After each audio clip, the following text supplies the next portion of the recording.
CA foundation के भीतर total 4 papers है। Number 1 accounts, number 2 law, number 3 quantitative aptitude और नंबर 4 बिजनेस इकोनॉमिक्स।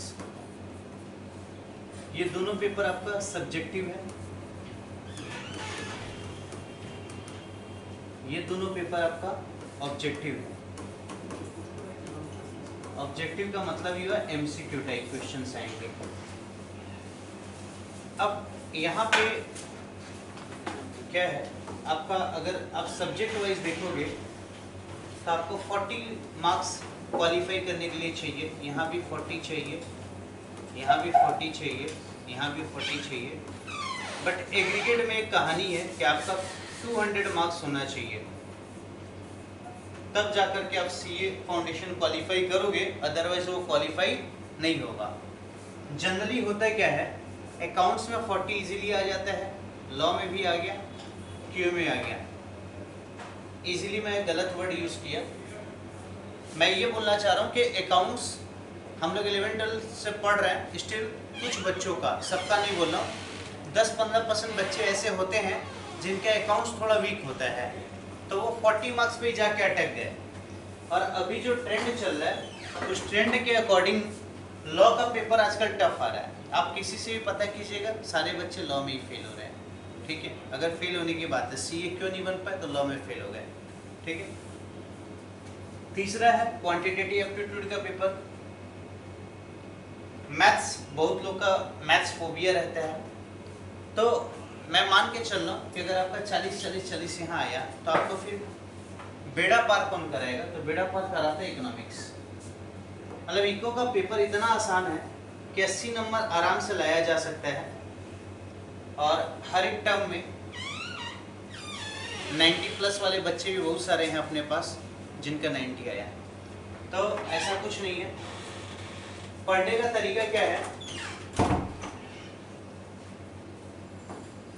आपको इंस्टीट्यूट देता है कि स्टडी मैट,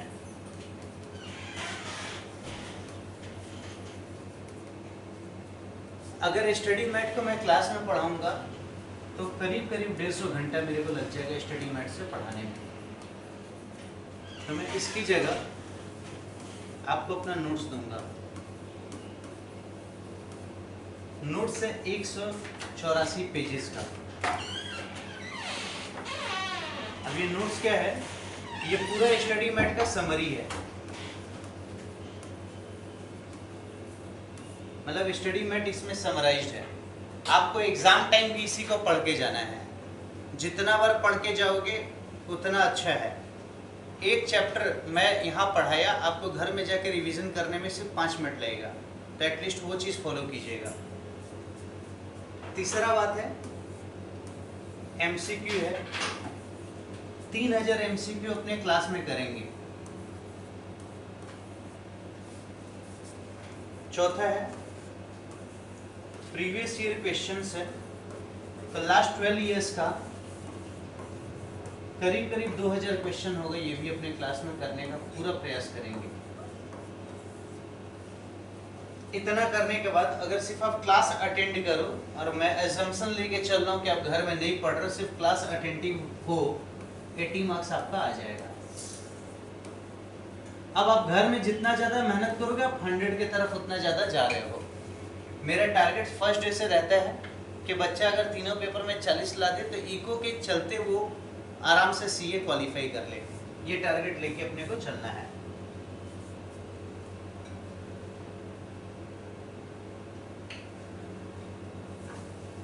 आपका बिजनेस इकोनॉमिक्स का सिलेबस 2 पार्ट्स में डिवाइडेड है। एक है माइक्रो इकोनॉमिक्स, एक है मैक्रो इकोनॉमिक्स। माइक्रो इकोनॉमिक्स में आपका 5 चैप्टर्स है। सबसे पहला है nature and scope of business economics. इससे एग्जाम में 5 मार्क्स का क्वेश्चन आएगा, सिर्फ 5 नंबर का आएगा। सेकेंड चैप्टर है theory of demand and supply, इससे आपका 10 मार्क्स का क्वेश्चन आएगा।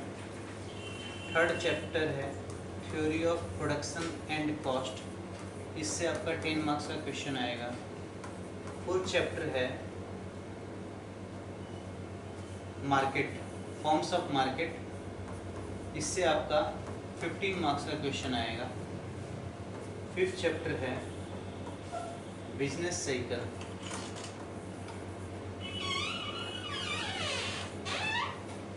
इससे आपका 5 मार्क्स का क्वेश्चन आएगा।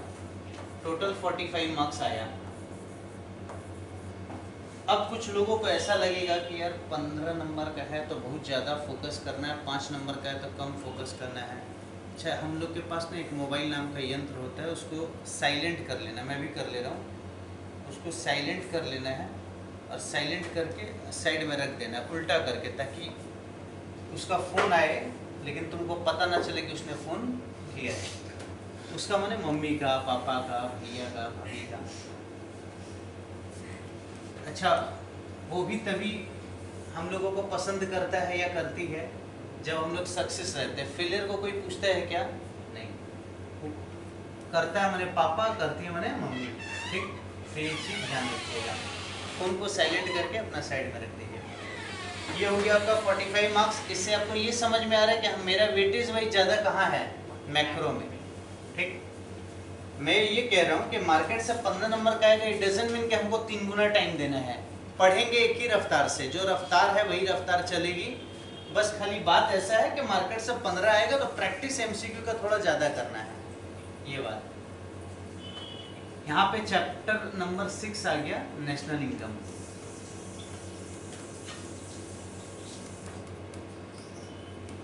मैं आपका शुरुआत चैप्टर 6 से कराऊंगा। कारण इसका बड़ा सिंपल सा है कि मैं जब भी पूरा चैप्टर पढ़ा देता हूँ, सिलेबस कंप्लीट हो जाता है, बच्चा लोग बोलते हैं कि सर नेशनल इनकम में डाउट है।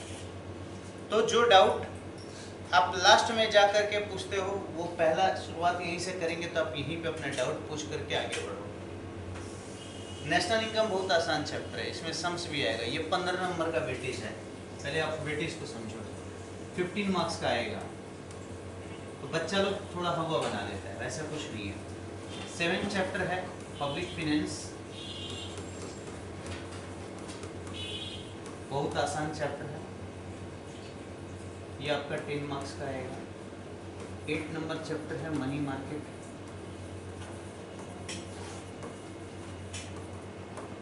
10 मार्क्स का है। 9 नंबर चैप्टर है इंटरनेशनल ट्रेड,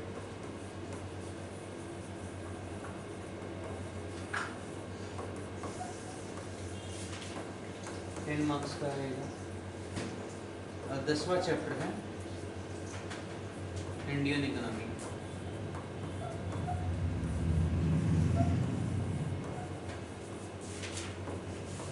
5 मार्क्स का। गलती हुई, 15 मार्क्स का। ठीक, तो ये हो गया आपका 55 मार्क्स।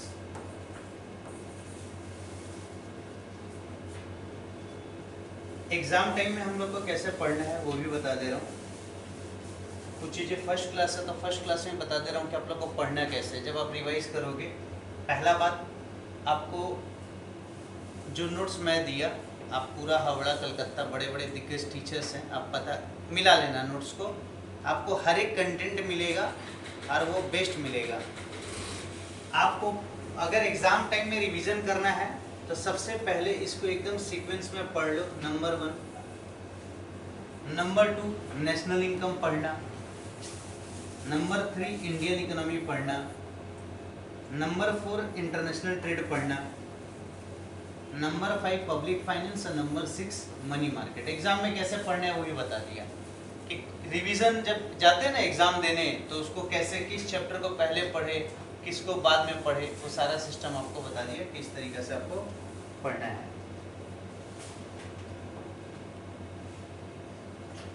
हमको अगर स्टडी मैट यहाँ खोलना है तो कैसे खुलेगा? PDF sir. स्टार्ट करते हैं। हम लोग का फर्स्ट चैप्टर है। पहला चैप्टर जो पढ़ना स्टार्ट कर रहे हैं वो है मैक्रो इकोनॉमिक्स का।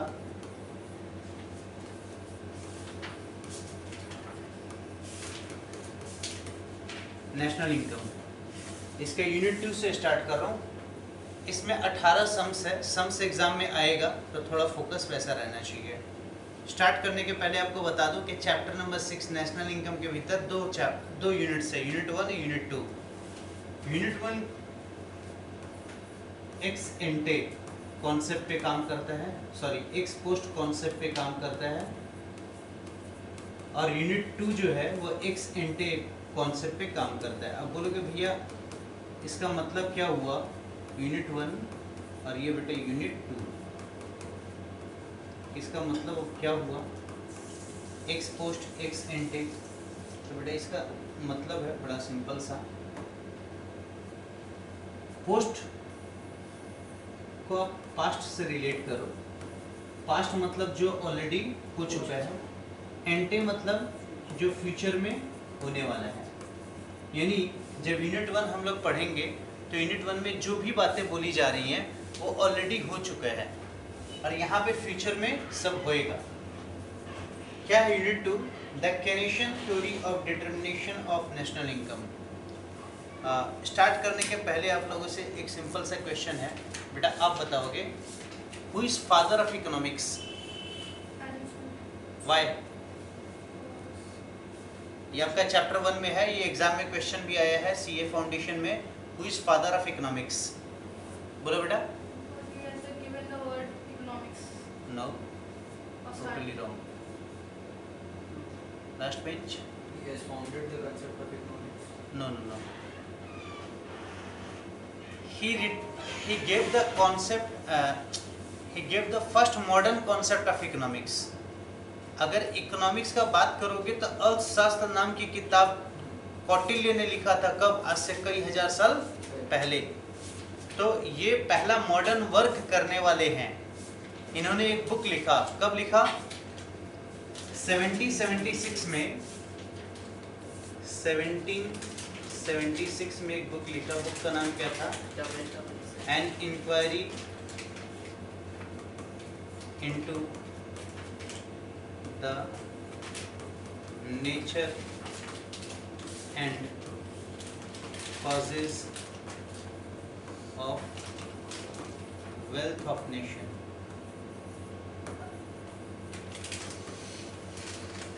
ठीक है, ये एग्जाम में क्वेश्चन आया हुआ है कि उन्होंने बुक कब लिखा? 1776 में लिखा। बुक का नाम क्या है ये भी आया था। इसको शॉर्ट फॉर्म में बोलते हैं वेल्थ ऑफ नेशन। ये बुक लिखा। अब बुक लिखने के साथ इन्होंने कॉन्सेप्ट दिया कि इकोनॉमी के भीतर जो कुछ भी होता है ना, सब कुछ ऑटोमेटिकली होता है। ऑटोमेटिकली मतलब इनविजिबल हैंड का कॉन्सेप्ट। इनविजिबल हैंड मतलब डिमांड एंड सप्लाई। इसके लिए जो टर्म हम लोग यूज करते हैं इकोनॉमिक्स में, उसको बोलते हैं प्राइस मैकेनिज्म और मार्केट मैकेनिज्म। जैसे कल पहला बैसाख है, तो पहला बैसाख है तो मिठाई का, फल का, मिठाई तो ठीक है, फल का जो दाम है वही रहेगा या बढ़ जाएगा? फूल का दाम क्यों? डिमांड कल ज्यादा रहेगा, सप्लाई भी बढ़ा, बट डिमांड ज्यादा से बढ़ रहा, सप्लाई कम से बढ़ रहा, इसलिए प्राइस ज्यादा रहेगा। ठीक है। नॉर्मली अभी परसों हनुमान जयंती था, मैं गया माला लेने, 40 रुपया लिया हमसे, और अगर नॉर्मल डेज रहता तो 35 में भी देता, 30 में भी देता। ठीक है। तो ये चीज़ है कि उन्होंने ये कॉन्सेप्ट दिया। इस कॉन्सेप्ट को बोलते हैं इनविजिबल हैंड। Invisible hand. और इनविजिबल हैंड क्यों बोला? क्योंकि ना तो मोदी जी बोलते हैं दाम बढ़ाने को, ना ममता दीदी बोलती है, ना तुम बोलते हो, वो ऑटोमेटिकली मार्केट में हो जाता है। कैसे? With the process of demand and supply. इसको बोलते हैं price oblique market mechanism. Market mechanism. ठीक है बेटा, ये हो गया। अब दुनिया ऐसे ही चल रही थी, डिमांड सप्लाई, ऑटोमेटिक सब कुछ हो रहा था, कोई इंटरफेरेंस नहीं। फिर दुनिया में हुआ एक धमाका। कब? 1929 में। उस टाइम वर्ल्ड की one of the developed economies में आता था यूएसए। यूएसए में आ गया द ग्रेट डिप्रेशन।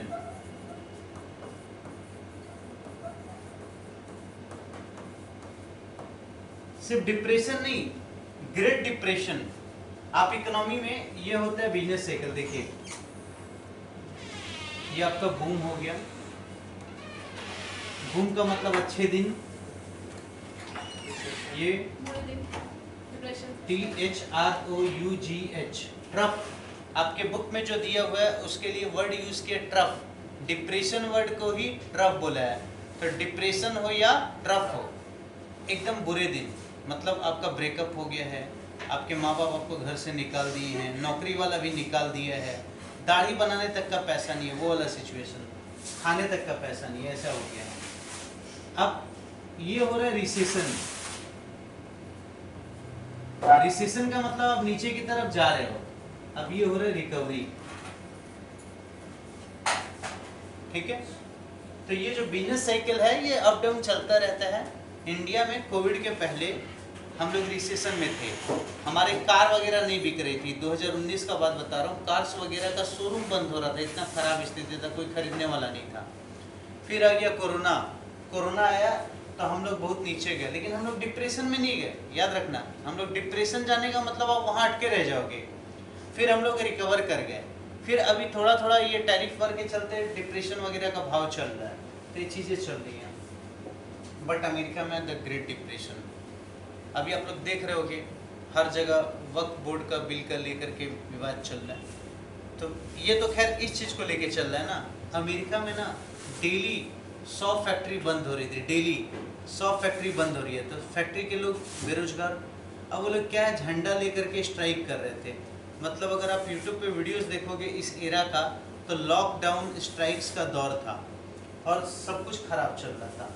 तो द ग्रेट डिप्रेशन आया, इकोनॉमी पूरा बर्बाद हो गई, ये डिमांड सप्लाई का जो कॉन्सेप्ट था फेल कर गया। अब एडम स्मिथ तो थे नहीं भाई, और जो उनके फॉलोअर्स थे उनका भी कोई थ्योरी काम नहीं कर रहा था, हालत बहुत ख़राब हो गई, इसका असर पूरा दुनिया पे पड़ने लगा। तो एक बंदा आया जिसका नाम था J.M. Keynes, John Maynard Keynes. तो बंदा आया, उसने एक किताब लिखी, किताब का नाम था जनरल थ्योरी। इस पे एग्जाम में क्वेश्चन पूछ चुका है। अच्छा, सीए इंस्टीट्यूट में क्वेश्चन से रिपीट होता है, तो ये मत सोचना कि पूछ चुका है तो पूछेगा नहीं, ऐसा कुछ नहीं है। General theory of employment, interest and money. Being a teacher मुझे ये याद नहीं होता था, तो मैं ईएमआई याद कर लिया। ईएमआई होता है ना, इक्वल मंथली इंस्टॉलमेंट, बस आई को पहले ला दिया, employment, interest and money. General theory of, आपको तो लिखना है नहीं, आपको तो टिक मारना है, वहाँ पे 4 ऑप्शन देगा, पूछेगा जेम किन्स का कौन सा किताब है, याद रहेगा। अब ये आए तो ये बोले कि भाई सिंपल सा बात है, मान लो आप घर में देखोगे आपके पापा आपके ऊपर गुस्सा हो गए, 1-2 थप्पड़ मार दिए, तो आपको मनाता कौन है? मम्मी। अब मम्मी मार दी तो कौन मनाएगा? पापा। अब दोनों ही मार दिए तो बाहर भी कोई मनाने वाला मिल ही जाता है। तो अभी यहाँ पे बात ऐसा है कि केन्स ने बोला कि एडम स्मिथ और उसके फॉलोअर्स क्या बोले, कैपिटलिस्ट इकोनॉमी में रिसोर्सेज पर कंट्रोल किसका होता है? प्राइवेट एंटरप्रेन्योर्स का। और एंटरप्रेन्योर्स इन्वेस्ट नहीं कर रहे हैं भाई, कहीं पे भी डिप्रेशन कब होता है? जब एंटरप्रेन्योर्स इन्वेस्ट नहीं कर रहे हैं। मान लो इकोनॉमी के भीतर $10 बिलियन डालना था, वो नहीं डालना है, तो पैसा किसको डालना चाहिए? गवर्नमेंट को डालना चाहिए। बस एक लाइन का कॉन्सेप्ट है।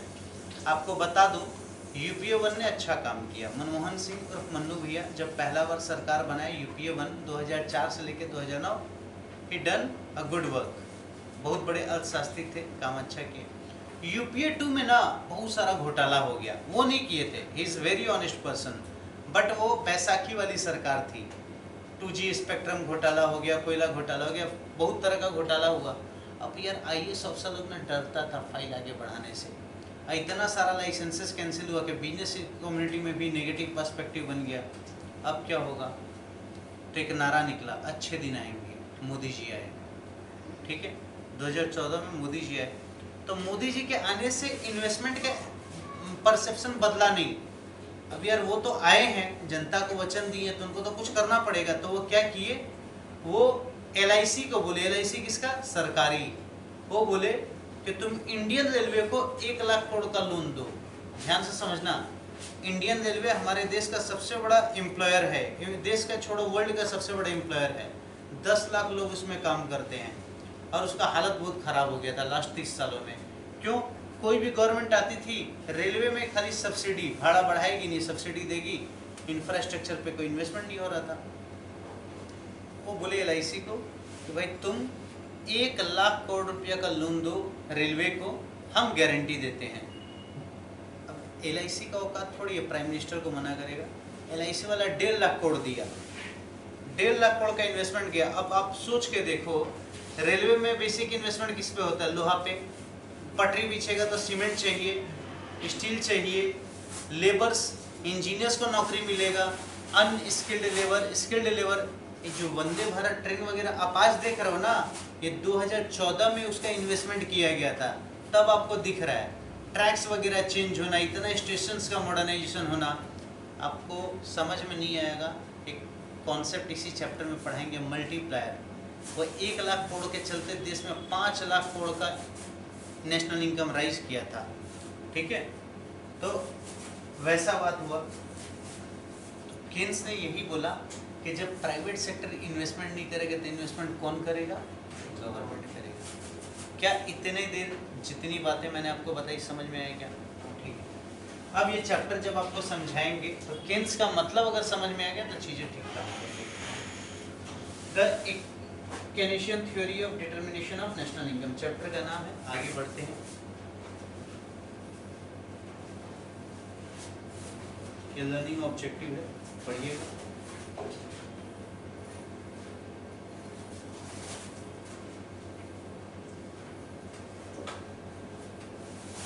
इंट्रोडक्शन में जितनी कहानियां थी प्राय मैंने आपको बता दिया। ठीक, देखिए द ग्रेट डिप्रेशन वर्ड मैंने आपको बता ही दिया। 1936 में केन्स का बुक के बारे में बता ही दिया। ठीक,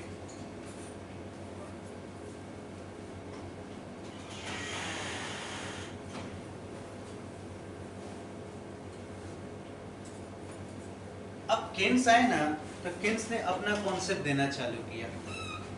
केन्स बोले भाई देखो, हर कोई आता है तो अपना गाना गाता है। वो बोले कि the relation of consumption to income and the multiplier which explains how shocks to aggregate demand can be amplified and lead to larger shift in output. आपको कुछ समझ नहीं आया होगा। पहले आपको बताता हूँ कंजम्पशन टू इनकम क्या रिलेशन है। पैसा कमाते हो, कितना कमा रहे हो? हाँ, 5,000 रुपया कमा रहे हो। 5,000 में तुम्हारा खर्चा चल जा रहा है? नहीं चल रहा है। तो ऐसा है कि आप लोग CA बनने के बाद आपको क्या मिलेगा? जॉब मिलेगा। तो आप जितना कमाओगे सारा खर्च कर दोगे क्या? नहीं। तो कुछ पैसा हम लोग खर्च करते हैं, कुछ पैसा हम लोग सेव करते हैं। तो कहने का मतलब है कि income is equal to Y is equal to C plus S होता है। Y is equal to C plus S होता है, यानी कंजम्पशन और सेविंग्स। तो वही बोला the relation of consumption to income. भाई कंजम्पशन और इनकम का क्या रिलेशन है उस पर भी चर्चा करेंगे। उसको चर्चा बड़ा सिंपल सा है। अगर मेरा सैलरी 10 लाख का है, हम 5 लाख खर्चा कर रहे हैं, मेरा सैलरी 20 लाख का हो जाएगा तो हम 10 लाख करेंगे क्या? नहीं। हमारा इनकम बढ़ा तो हमारा कंजम्पशन बढ़ेगा, but the rate of increase in income is less than the rate of increase in consumption. The rate of increase in consumption is less than the rate of increase in income, यानी consumption में जो बढ़ोतरी होगी वो income की तुलना में कम होगी।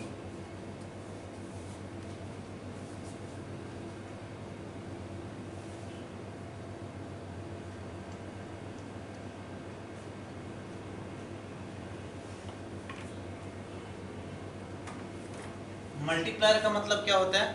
बराक ओबामा का नाम सुने हो? अमेरिका के प्रेसिडेंट थे 2008 में।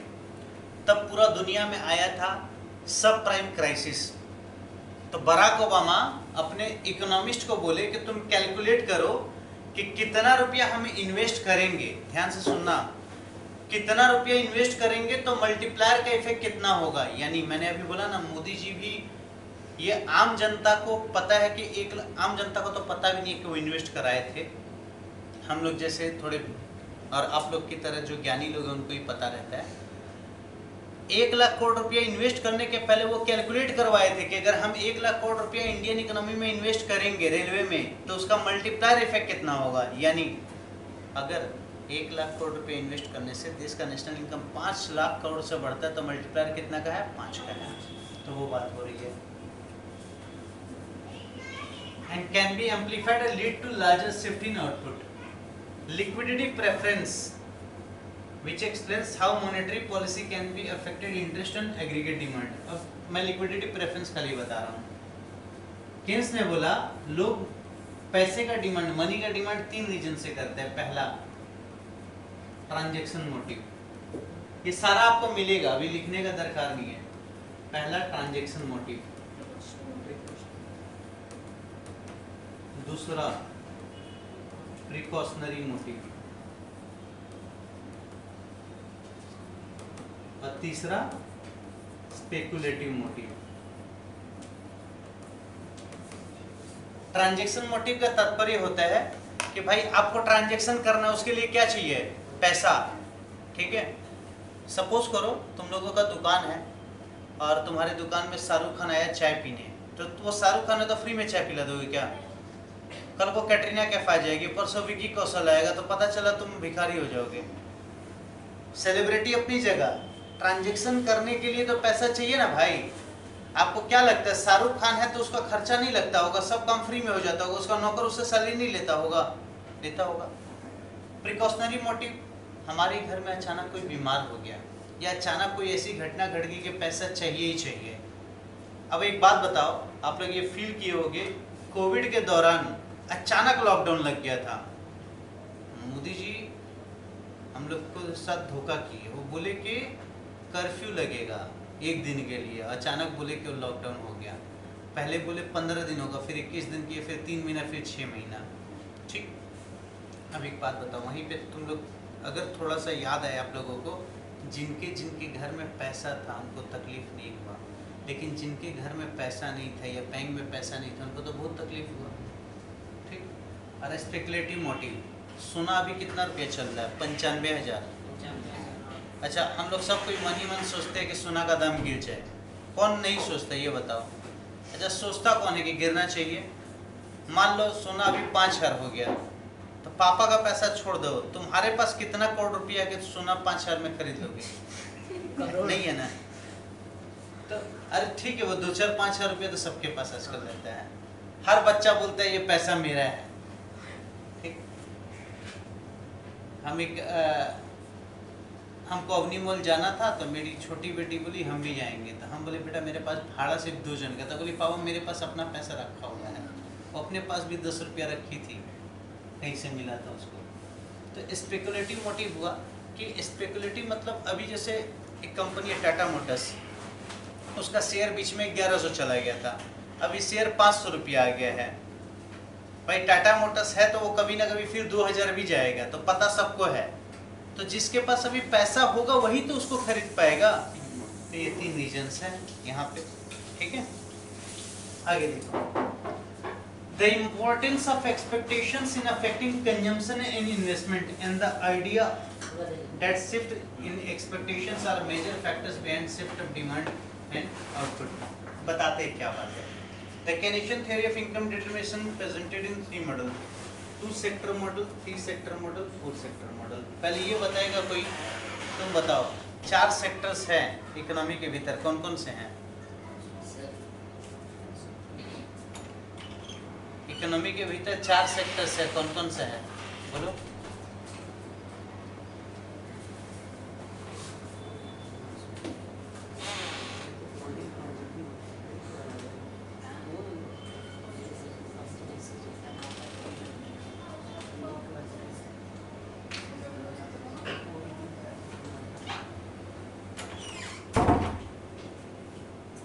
Business, government, foreign. Very good. 4 sectors है बेसिकली। जब सेक्टर्स बोला जाता है ना, तो हमारे दिमाग में आता है primary, secondary, tertiary. But economics के भीतर बेसिक 4 इकोनॉमिक यूनिट्स होती हैं। उसमें होता है हाउस होल्ड होता है, फर्म होता है, गवर्नमेंट होता है, फॉरेन सेक्टर होता है, या रेस्ट ऑफ द वर्ल्ड भी बोला जाता है। हाउस होल्ड जो है वो कौन सा एक्सपेंडिचर करता है? कंजम्पशन एक्सपेंडिचर करता है। फर्म इन्वेस्टमेंट एक्सपेंडिचर करता है। गवर्नमेंट एक्सपेंडिचर करता है। और foreign sector export minus import, net export करता है। ठीक है, यहाँ तक कोई दिक्कत? तो जब 2 सेक्टर्स का बात बोला तो हाउस होल्ड और फर्म का बात बोल रहा है।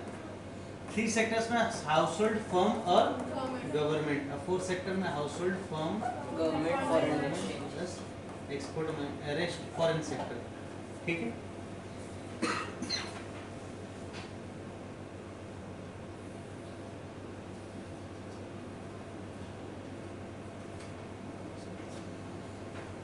अब देखो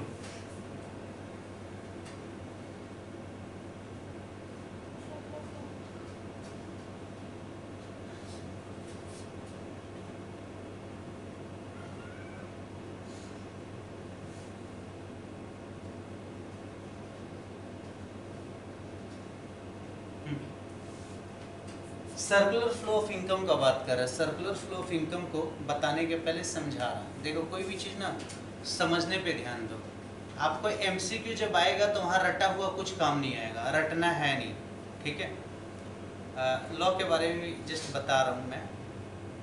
मैं हिंदी मीडियम का छात्र था तो गया लॉ का एग्ज़ाम देने। हिंदी मीडियम का कोई है क्या क्लास में? हिंदी मीडियम के बच्चों के साथ एक दिक्कत होती है, उन लोगों को इंग्लिश फोबिया रहता है।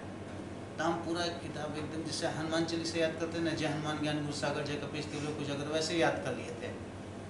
याद करके गए परीक्षा में। परीक्षा में एग्जाम फोबिया नाम का भी एक चीज़ आता है, हम सारा भूल गए। आधा घंटा बैठे रहे, यही सोच रहे थे कि मम्मी चप्पल से मारेगी, फेल हो जाएंगे, घर वाला निकाल देगा, बहुत तरह का ख्याल मेरे मन में आ रहा था। उसके बाद अब सुसाइड करना पड़ेगा, जितना मन बच्चा डिप्रेशन में जाकर सोच सकता सब सोच लिया। फिर अपना एक आदत रहता है, हम बोले फेल तो होना ही है, लिख के फेल होते हैं ना। कुछ तो मेरे टीचर ने मेरे को पढ़ाया था, तो मैं जिस टीचर से पढ़ता था वो एग्जाम्पल्स बड़ा अच्छा देते थे। हम जितना एग्जाम्पल वो दिए थे वो दिमाग में रहता था, पढ़ाया हुआ कुछ नहीं रहा, एग्जाम्पल था। हम उस एग्जाम्पल को सिर्फ इंग्लिश में टूटा फूटा इंग्लिश में लिखे, 80 नंबर का पेपर अटेम्प्ट किए थे, 63 आया था। ठीक है, तो आपको भी जो एग्जाम्पल्स दे रहा हूँ, आपका जब अभी देखो मैं आपको कम से कम 15-20 एमसीक्यू करा चुका हूँ, आपको पता भी नहीं चला होगा। 15-20 एग्जाम में आया हुआ एमसीक्यू करा दिए, जब मैं दूंगा तब आपको रियलाइज होगा कि हाँ सर कुछ बता भी दिए, पढ़ा भी दिए। तो उसी तरह से एग्जाम्पल्स को ध्यान रखोगे। हाउस होल्ड मतलब आप लोग, फर्म मतलब मैं, नहीं उल्टा करते हैं। फर्म मतलब आपके पापा लोग, हाउस होल्ड मतलब मैं हाउस होल्ड हूँ, आप फर्म हो। ठीक, फर्म मतलब आपके पापा। आप तो यार पढ़ने वाले बच्चे हो, तो तुम लोग के पापा लोग को तो बिजनेस है ना, तो वो फर्म को रिप्रेजेंट कर रहे हैं, बिजनेस को।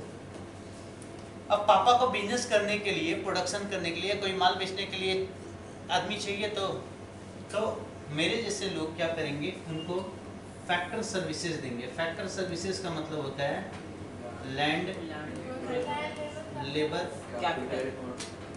कैपिटल और एंटरप्रेन्योरशिप, ये सारा चीज़ दिए।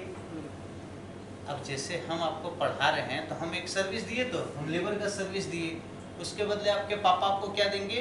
फीस देंगे। तो मेरे पास फीस आ गया, ब्रिलियंट, रेंट, वेजेस, इंटरेस्ट और प्रॉफिट। अच्छा, ये सब ले करके हम शमशान घाट जाएंगे क्या? नहीं, ये सब ले करके हम खर्चा करेंगे। क्या चीज़ पे? गुड्स एंड सर्विसेज पे। Expenditure on goods and services, उसके बदले हमको क्या मिलेगा? गुड्स एंड सर्विसेज मिल जाएंगे। ठीक है, अब ध्यान से देखिएगा, रेंट, वेजेस, इंटरेस्ट और प्रॉफिट, ये पैसा में होता है कि सर्विस के रूप में होता है? पैसा। और expenditure on goods and service, ये भी पैसा। तो भीतर वाला दोनों को बोलते हैं मनी व्यू, और ऊपर वाला दोनों को बोलते हैं रियल व्यू। ठीक है,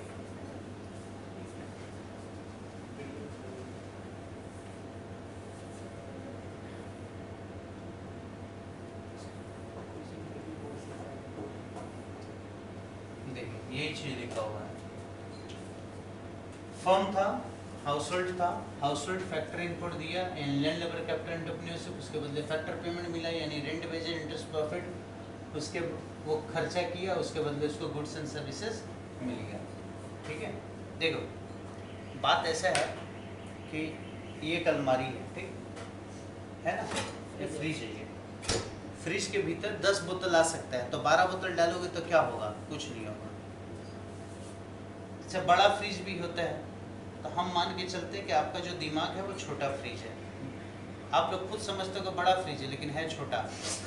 अब उसमें क्या है, अकाउंट्स का भी 4 बोतल डाल दिए, लॉ का 8 बोतल डाल दिए, क्यूए का भी डाल दिए, तो जरूरी है क्या कि इको का भी 4 बोतल डालना? इको का 1 ही बोतल डालो। मतलब आपको 2 पेज का कॉन्सेप्ट एक चीज में खत्म कर दिया, एग्जाम में जो क्वेश्चन आएगा वो बता दिया, उससे ज्यादा कुछ आने का है नहीं।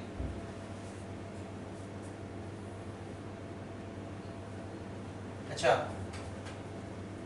सपोज करो तुम अभी आई हो ना, लास्ट तुम ही आई हो, तुम्हारी फ्रेंड होगी, कोई दुश्मन भी तो होगी। अगर लड़की के कोई दुश्मन नहीं होता ऐसा कोई नहीं, लड़की है मतलब इसका दुश्मन कोई ना कोई होगी। तो आप रामचरितमानस पढ़िएगा तो उसमें लिखा है, नारी ही नारी के कष्टों का कारण है, सास भी कभी बहू थी। अब मान लीजिए इसकी कोई दुश्मन है, सपोज करो ये आगे वाली लड़की उसकी दुश्मन है, अब इसको चोट लग गया तो इसको दुख होगा। अब तुम बताओ, वो उसको खुशी होगी कि नहीं होगी? होगी।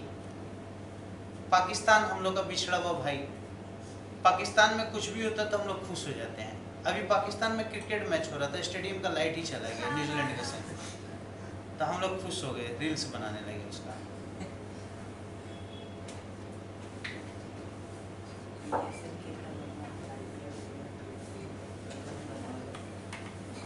अब बेटा यहाँ बात को समझिएगा कि आपके पापा जो मुझे रेंट दे रहे, तो पापा के लिए क्या है? एक्सपेंडिचर, लेकिन मेरा तो इनकम है ना। वो वर्ड यूज करेंगे फैक्टर पेमेंट, मैं यूज करूंगा फैक्टर इनकम। तो देखिए, फैक्टर पेमेंट हाउसहोल्ड इनकम माने पापा का पेमेंट है, मेरा इनकम बात एक ही है। फिर सर्कुलर फ्लो में तो यही सीखे कि जितना मिला उतना खर्चा कर दिए, तो मेरा एक्सपेंडिचर भी वही है। अब खर्चा किए तो पापा का इनकम हो गया ना, तो टोटल रिसिप्ट ऑफ फर्म, और वही जितना वैल्यू ऑफ आउटपुट हो गया। तो सारा कॉन्सेप्ट एक दूसरे से जुड़ा हुआ है।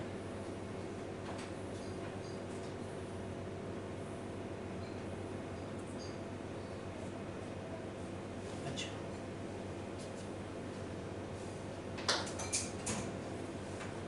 अब ध्यान से सुनिएगा। आप लोग 11-12 में किसका इको नहीं था? सबका इको था, तो आपका नहीं था। क्या पढ़े थे 11-12 में? ठीक है।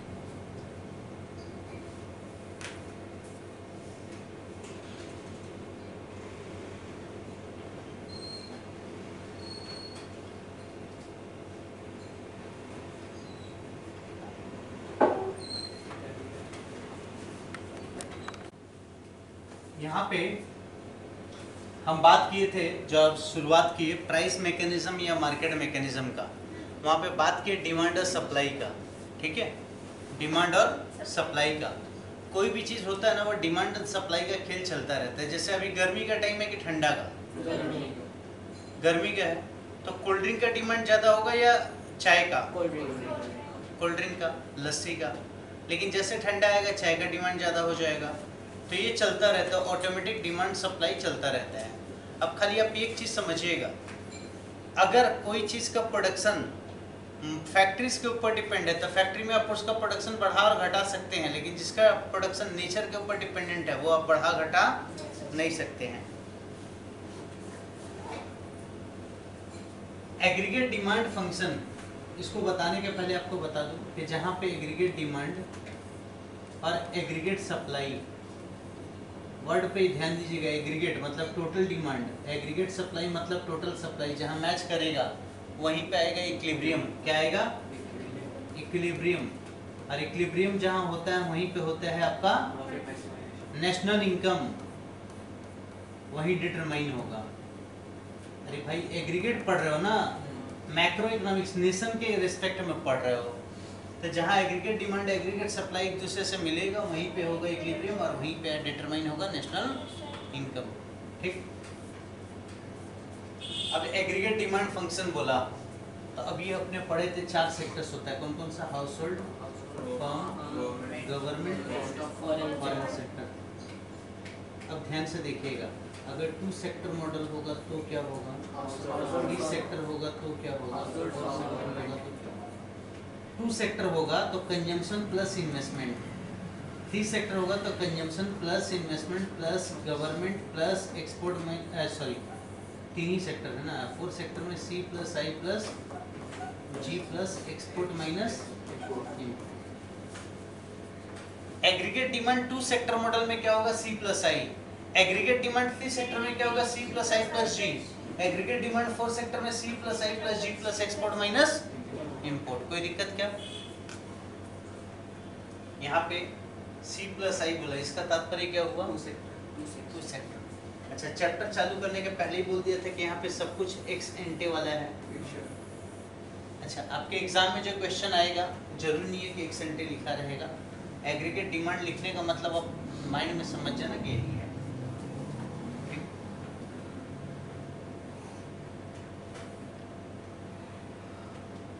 अब एक छोटा सा टेबल बना रहे हैं और टेबल को ध्यान से देखिएगा, आप कॉपी कर लीजिए, यहाँ पे कॉपी कीजिएगा।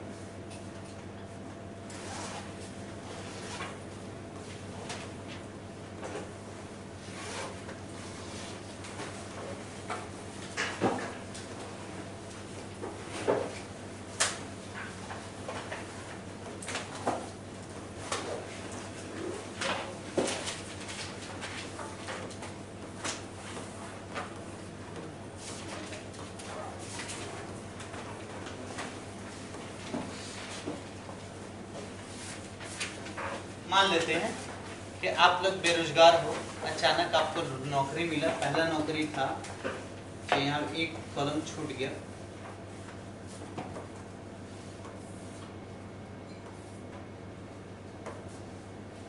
ये यहाँ कर लेते हैं 1 2 3। इनकम था,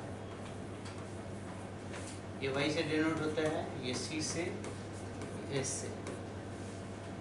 10,000, फिर 20,000, फिर 30,000। ठीक है, आपका हर साल 10-10 हजार करके सैलरी बढ़ रहा है।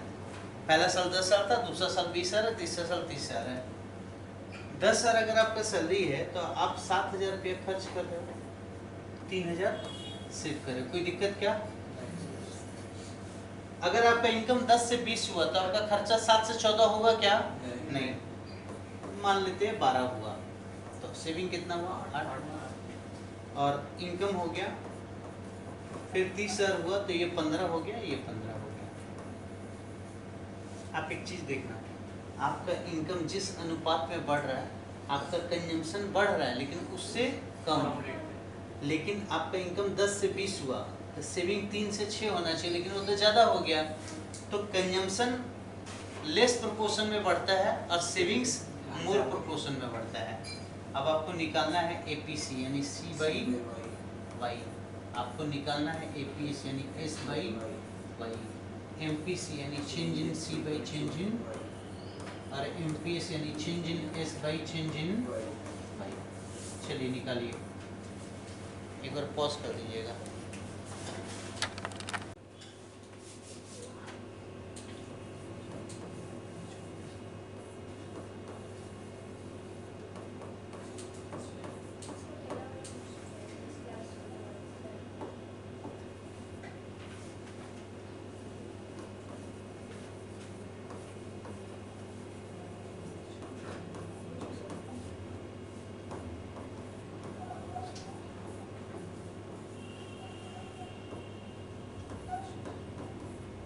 आया क्या? ये क्या डिनोट कर रहा है? आप जितना कमा रहे हो उसका 70% खर्चा करो, आप जितना कमा रहे हो उसका 60 करो, आप जितना कमा रहे हो उसका 50 कर रहे हो।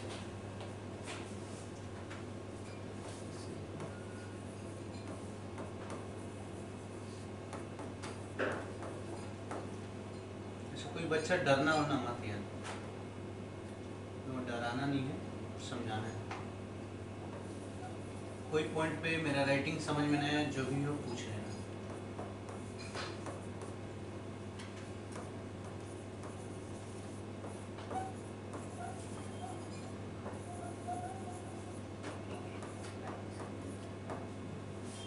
ठीक है, हाँ ये क्या डिनोट कर रहा है कि जब आप 10,000 कमा रहे थे 30% सेव कर रहे थे, 20 कमा रहे तो 40%, 30 कमा रहे तो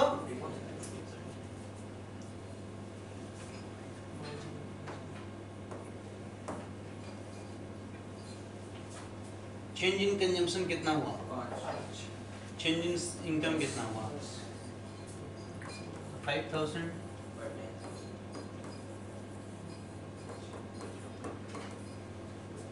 इसी तरह 5,000, 18,000, 12 से 15 हुआ, कितना का चेंज, 3,000, 0.3। 8 से 15 हुआ कितना, 7,000 बाई 10,000, 0.7। यहाँ तक कोई दिक्कत? सबका यही था क्या दीदी लोग, आपका यही था, भाई लोग आप लोग का?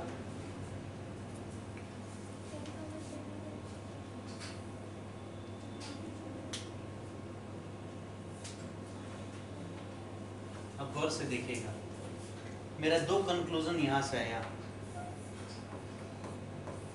APC plus APS is equal to MPC plus MPS is equal to 1। कोई दिक्कत क्या?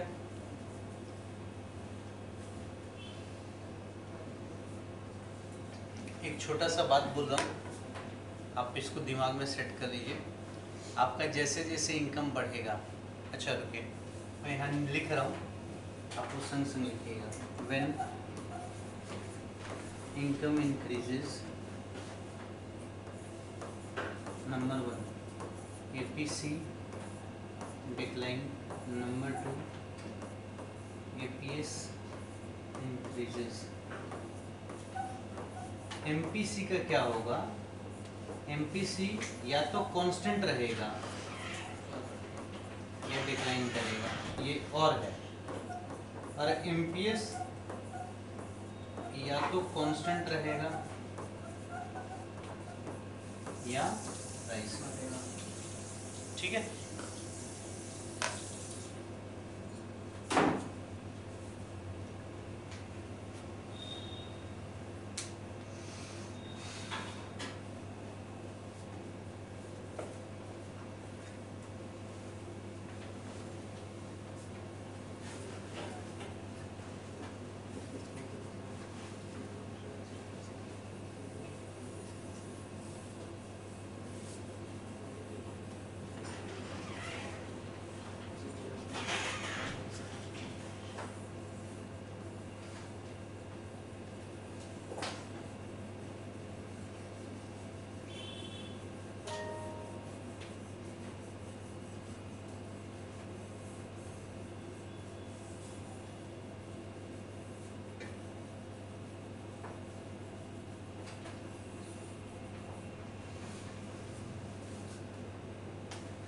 देख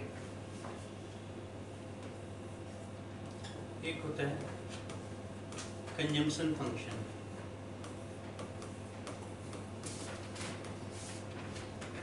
और एक होता है सेविंग फंक्शन। कोई बच्चा बताएगा कंजम्पशन फंक्शन क्या होता है? नहीं, कंजम्पशन फंक्शन का मतलब क्या होता है पहले ये बता दो, फिर फॉर्मूला बताना।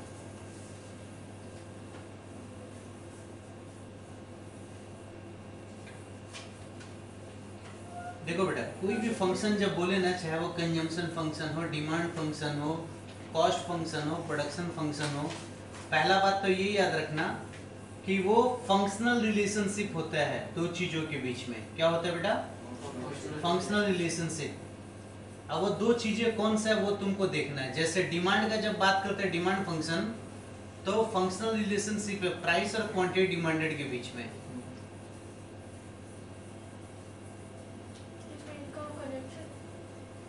Very good.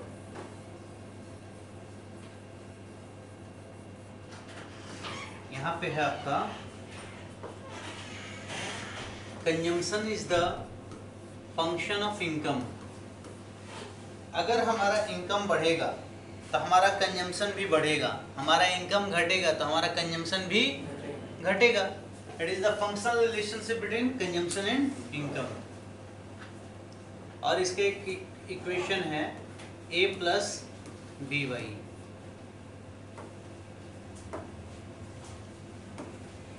ए का मतलब होता है, समझाओ भाई, ऑटोनोमस कंजम्पशन क्या होता है? Autonomous consumption means at zero level of income there is certain consumption for survival. Example देके समझाओ। जैसे अगर किसी का इनकम जीरो है तो उसको उस समय भी कुछ कंजम्पशन करना पड़ता है सर्वाइव करने के लिए। जैसे कोविड में हुआ था हम लोगों के साथ, हम लोग का इनकम तो जीरो हो गया था, लेकिन हम लोग को क्या चाहिए था? कंजम्पशन करने के लिए पैसा चाहिए था। अब ये बताओ वो पैसा आता कहाँ से है? या फिर सेविंग्स या लोन लेकर के। ठीक है,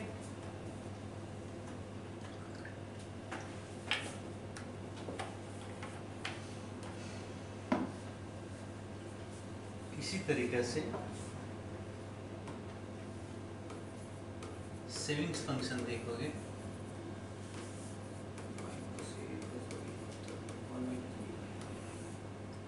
savings is the function of income. यहाँ पे हो जाता है S is equal to minus A plus one minus B Y. आप बोलोगे सर ये तो एमपीसी है, तो ये क्या है? एमपीएस। ये है जो आप ऑटोनोमस कंजम्पशन कर रहे थे ना, वो कहाँ से कर रहे थे? पास्ट सेविंग से कर रहे थे, तो है तो ऑटोनोमस कंजम्पशन ही। और अभी पढ़े थे ना कि MPC plus MPS is equal to क्या होता है? एमपीएस क्या होगा? One minus MPC. और अभी बताया तो बी का मतलब एमपीसी होता है, तो वन माइनस बी क्या होगा? एमपीएस। ठीक है, सेविंग फंक्शन हो गया माइनस ए प्लस वन। अच्छा ये तो वही है,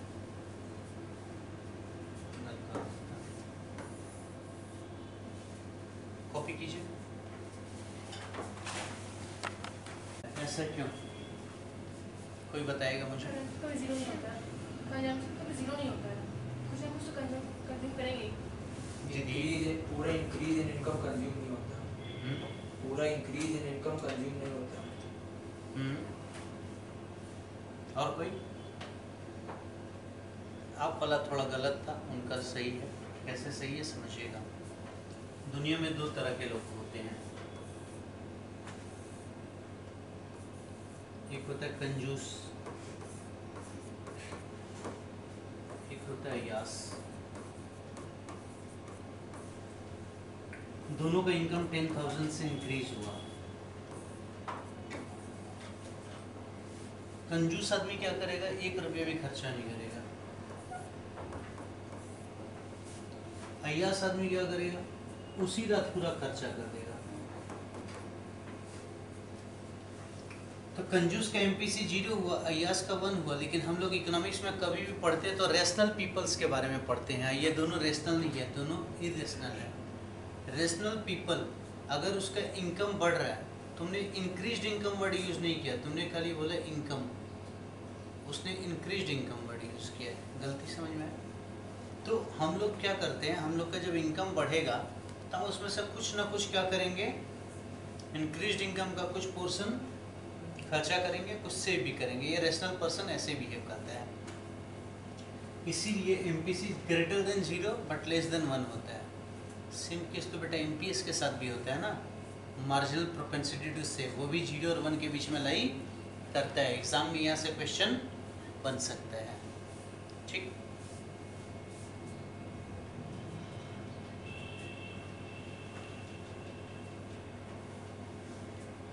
आपको ये बता ही दिया सी प्लस वाई वाला कॉन्सेप्ट एपीसी। अब देखिए मैंने आपको जो टेबल बनाया था उसमें अगर आप ध्यान दोगे तो मेरा एमपीसी क्या कर रहा था, फॉल कर रहा था। इसका एमपीसी फॉल नहीं कर रहा है। एमपीसी के साथ कॉन्सेप्ट रहता है कि या तो वो कांस्टेंट रहेगा या फॉल करेगा, इंक्रीज नहीं करेगा। ठीक,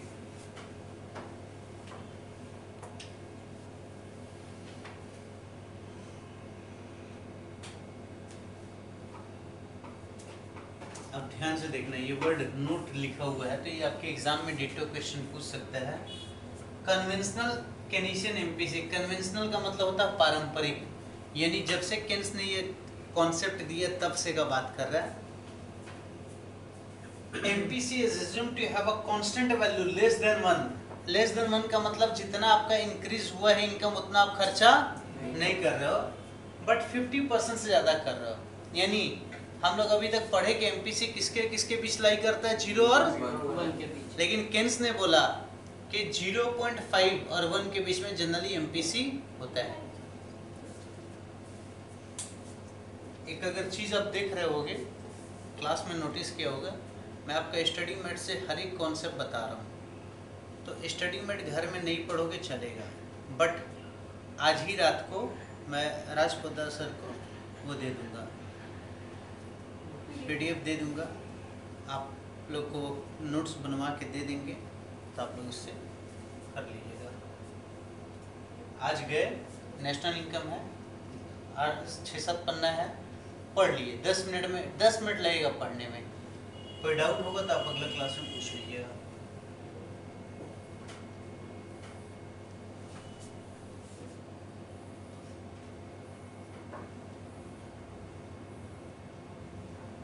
सेम कॉन्सेप्ट है कंजम्पशन और सेविंग्स का, कि जब आपका इनकम 0 रहेगा तो आपका कंजम्पशन क्या रहेगा, 20। इसी को तो ये बोला गया ऑटोनोमस कंजम्पशन। और वो कहाँ से कर रहे हो, पास सेविंग से कर रहे हो। आपका नौकरी लग गया, 60 रुपया मिला, लेकिन खर्चा 70 कर दिए। भाई दोस्त लोग को पार्टी भी तो देना रहता है ना। अब पार्टी में दवा मिल रहा है कि दारू मिल रहा है कि दूध मिल रहा है उसका कंसर्न है, लेकिन कहने का मतलब है आपका नौकरी लगेगा। हर लड़का, माने हम लोग के टाइम में तो यही था कि जब नौकरी मिलता था तो अपनी मम्मी के लिए कुछ खरीदने का एक रहता था, अब तो खैर दूसरे के लिए खरीदने का हो गया है। लेकिन आपका जब पैसा मिलेगा तो आप एक्साइटेड थोड़ा रहते हो, पहला इनकम है, खर्चा करते हैं। वो क्या होता है कि एक टाइम के बाद वो कब खर्चा बेसी हो जाता है इनकम से पता नहीं चलता है। इनकम हुआ 60,000 का, कंजम्पशन हो गया 70 का। ठीक, अच्छा आप लोग चूँकि सीए कर रहे हो, ऐसे मुझे जस्ट बताना कि सीए करके कितना का जॉब मिल जाता है, माने कितना का मिल,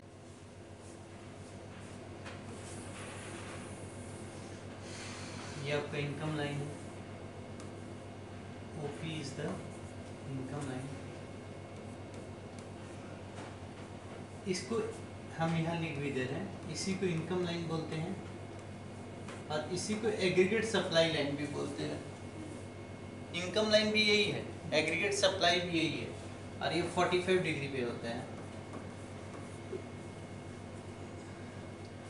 ये आपका कंजम्पशन करता है। ठीक,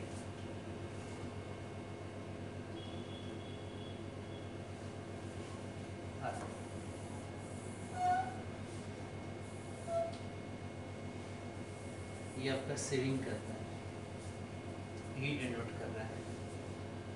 अब जनरली होता क्या है, y is equal to C plus I होगा, 2 सेक्टर मॉडल। अगर ऐसा होता तो इनकम आता है। यहाँ पे ये दिखा रहा है कि कंजम्पशन एक्चुअली एक सेक्टर का बात हो रहा है, सिर्फ कंजम्पशन है, तो यही अपने आप में एग्रीगेट डिमांड है, हाँ या ना। और ये बेटा एग्रीगेट सप्लाई है, और आपको क्लास स्टार्ट किया तभी बोला जहाँ aggregate demand aggregate supply cut करेगा वहाँ पे क्या आएगा,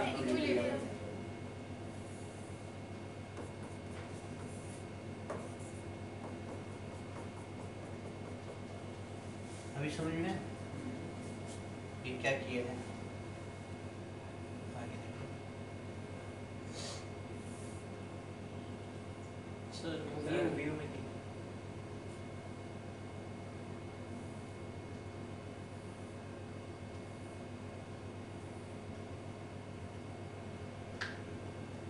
सेविंग्स क्या होता है, वन माइनस सी बोलो या इनकम माइनस कंजम्पशन बोलो, बात एक ही है। एमपीएस आपको बता ही दिया था, change in S by change in Y, one minus B. अच्छा ये भी बता दिया था कि एमपीसी अगर 0 और 1 के बीच में लाई करता है तो एमपीएस भी 0 और 1 के बीच में लाई करता है। एपीएस आपको बता ही दिया था, सेविंग बाई इनकम। अच्छा ऐसा फीलिंग अगर मन में आए ना कि इकोनॉमिक्स को पूरा रट लेना है तो वो फीलिंग को दबा के रखना। आपको कॉन्सेप्ट समझना है, टॉपिक समझना है, हर एक चीज़ का मीनिंग आना चाहिए, लिखना कुछ नहीं है। एमसीक्यू में क्वेश्चंस इतना सारा करा दूंगा कि टेंशन नहीं रहेगा।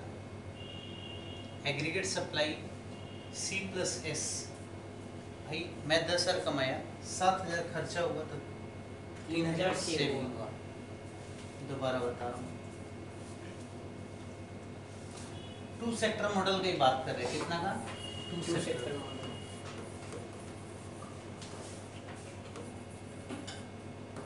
Aggregate demand is equal to C plus S. I, नहीं बेटा ये एग्रीगेट सप्लाई। अच्छा 2 sector model, consumption investment household firm, और aggregate supply is equal to C plus S. Clear हुआ? अब बेटा ध्यान दो, aggregate demand is equal to aggregate supply, ये बेटा हो गया सी प्लस आई और ये हो गया सी प्लस एस। सी कट गया, इन्वेस्टमेंट इज इक्वल टू, ठीक है? कोई दिक्कत यहाँ तक? चलिए ये सम्स अपने सम्स देखते हैं। क्या बोल रहा है? What will be the value of APS? APS क्या होता है? एपीएस होता है सेविंग बाई इनकम, लेकिन यहाँ तो कंजम्पशन दिया है, जब इनकम इज इक्वल टू 1000 है तो सेविंग आ जाएगा 800। 800 बाई 1000 कितना आ गया? 0.8। और यहाँ तो 450 बाई 1200 कितना आ गया? 0.37। ये छोटा सा सवाल आएगा, अगर कोई बच्चा ध्यान नहीं दिया तो उसका 0 हो जाएगा। क्या 0 होता है क्या? नहीं, -0.25। ठीक है?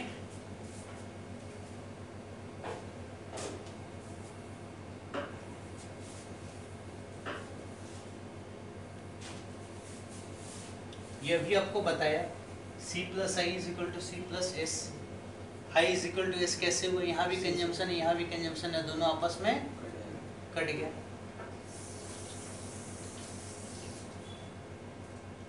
अब ये डायग्राम कैसे बना है इस पे फोकस करना है, ठीक है? डायग्राम तो नहीं बनाना है बट इस कॉन्सेप्ट को समझना है। देखो, equilibrium level of national income 2 तरीका से आते हैं। एक को बोलते हैं total income total expenditure approach, और एक को बोलते हैं सेविंग इन्वेस्टमेंट इक्वालिटी अप्रोच। ये total income total expenditure approach जो है ना, इसी को aggregate demand aggregate supply approach भी बोलते हैं। यानी ध्यान देना, ये तुम्हारा 45 डिग्री लाइन क्या है? सेविंग्स लाइन है। एग्रीगेट सप्लाई, सेविंग्स नहीं भाई, एग्रीगेट सप्लाई लाइन है, ये इनकम लाइन है, ठीक है? एग्रीगेट सप्लाई या इनकम लाइन है। अच्छा, इन्वेस्टमेंट 2 तरह का होता है, ये समझोगे। इन्वेस्टमेंट 2 तरह का होता है। एक होता है बेटा ऑटोनोमस, एक होता है ऑटोनोमस। इन्वेस्टमेंट ऐसा होता है, इंड्यूस्ड वाला इस तरीके का होता है। दोनों में अंतर क्या है? दोनों में अंतर ऐसा है कि जैसे फुद्दार सर ये लाइब्रेरी बोल रहे हैं, ये कोचिंग को रिनोवेट कराया अभी, तो रिनोवेट कराने में 2 लाख रुपया लगाया। तो रिनोवेशन से बच्चा बढ़ गया क्या? नहीं, रिनोवेशन अपना खुशी के लिए आदमी कराता है कि जितना अच्छा लुक रहे वो ठीक है। ये हो गया ऑटोनोमस। इंड्यूस्ड होता है कि जैसे वो क्या कि भीतर वाला रूम को रिनोवेट करा के उसमें एक क्लासरूम बना दिए, तो क्लासरूम बना तो नेचुरल सा बात है, उसमें बच्चे आएंगे पढ़ेंगे और उससे इनकम बढ़ेगा। तो वो कौन सा इन्वेस्टमेंट होता? बट हम यहाँ जो बात करेंगे वो किसका बात करेंगे, ऑटोनोमस का। तो ये है बेटा ऑटोनोमस इन्वेस्टमेंट, क्लियर। ये है आपका कंजम्पशन। और बेटा एग्रीगेट डिमांड कौन सा लेना था, सिर्फ सी लेना था कि सी प्लस आई लेना था? तो यहाँ पे ये सी है और ये आई है, हमको चाहिए क्या, सी प्लस आई। कैसे होगा, ये आई का जितना डिस्टेंस है इसको यहाँ ऐड कर देंगे, तो ये क्या हो गया, जहाँ कट किया वहाँ पे इक्विलिब्रियम हो गया और ये equilibrium level of national income हो गया। अब सेविंग इन्वेस्टमेंट अप्रोच में क्या है, ये आपका सेविंग कर्व है, ये आपका इन्वेस्टमेंट कर्व है। ऑटोनोमस इन्वेस्टमेंट जहाँ कट किया उसको नीचे लेके आओगे, क्या हो जाएगा, equilibrium level of national income. अगर आप गौर से देखो तो यही तो यहाँ पे बनाया है, ध्यान से देखना। ऑटोनोमस इन्वेस्टमेंट को वो नहीं दिखाया है, सी दिखाया है, सी प्लस आई दिखाया। तो तुम्हारे दिमाग में तो आना चाहिए ना कि यार सी था तो सी प्लस आई कैसे हुआ। आई कौन सा, ऑटोनोमस वाला, यानी जिसको वो छिपा के रखा है। तुमने सी में सी प्लस आई जोड़ा और ये एग्रीगेट सप्लाई कर्व था, सी प्लस एस दिखाई दे रहा है आप लोग को। जिस पॉइंट पे कट हुआ वो नीचे आएगा, equilibrium level of national income आ गया। और ये आपका ऑटोनोमस इन्वेस्टमेंट था, ये सप्लाई कर्व था जहाँ कट के equilibrium level of national income आ गया। यहाँ तक कोई दिक्कत क्या, कोई दिक्कत बेटा? जिनके पास स्टडी मैट नहीं है, एक बार आज क्या करना, अपना मोबाइल में ही डाउनलोड कर देना और उसको बोलना 1 घंटा देख हमको पढ़ने दे, फिर हम तेरे 1 घंटे एक बार थोड़ा पढ़ लेना। उसको मैंने मम्मी को बोल देना कि आप पढ़ने दीजिए हमको, इज्जत से करना, क्योंकि तुम लोग का प्रेम है तो तुम लोग ऐसे ही बोलते हो।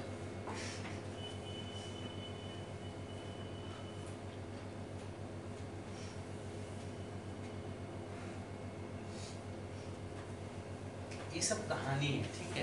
45 डिग्री लाइन है, ये वो, मतलब ये कहानी अच्छा सुनाने के लिए है। तो वो तब बता दिया कि इनकम लाइन 45 डिग्री लाइन होता है। वो दोनों, वो पूरा जो एक्स और वाई एक्सिस है ना, मतलब ऐसा जो है उसको वो बराबर भाग में बांटता है, इक्वली बांट देता है, बस वही कहानी लिखा हुआ है। कंज्यूमर का कंजम्पशन प्लान होता है, प्रोड्यूसर का प्रोडक्शन का प्लान होता है। जैसे मेरा इकोनॉमिक्स पढ़ाने का प्लान था फाउंडेशन का, तुम लोग का पढ़ने का प्लान था, हम दोनों मिले कहाँ पे, राजपुतर क्लासेस में। ये क्या है, इक्विलिब्रियम में, ठीक है।